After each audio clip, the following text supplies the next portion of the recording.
223 апликации пристигнаа на првиот повик за програмата Erasmus Plus за 2017 година. Најголем дел од нив се проекти за поддршка на високото образование, од областа на средното стручно образование и проекти подготвени од гимназиите, основните училишта и предучилишните установи. Процесот на евалуација е во тек, а конечната листа со прифатени проекти ќе биде објавена до крајот на месец април на интернет страницата на Националната агенција за европски образовни програми и мобилност. На овој рок високообразовните институции побара 2,2 милиони евра преку 24 апликации со што ќе можат да финансираат мобилност на повеќе од 600 студенти и истите ќе можат да финансираат и голем број на студентски стажирања и мобилности на наставен кадар. Во стручното образование дојдовме 62 апликации кои ќе финансираат голем број на наставни и ученички мобилности во средните стручни училишта низ Македонија. Училиштата и градинките поднесоа 48 апликации, додека сегментот за образование на возраст поднесе 11 апликации.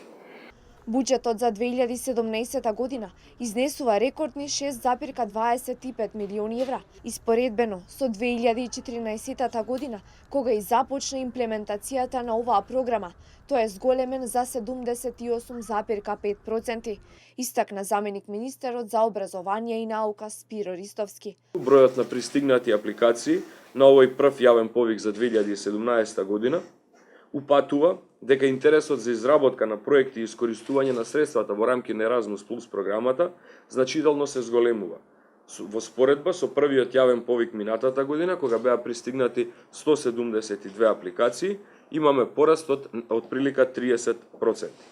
Вториот и третиот јавен повик за 2017 година се во тек, а крајниот рок за нивно аплицирање е 26 април за вториот повик и 4 октомври за третиот. Ова е четврта година поред како Македонија е полноправна членка на Erasmus Plus програмата на Европската унија и корисник на средствата за поддршка и развој на образованието, науката, младите и спортот.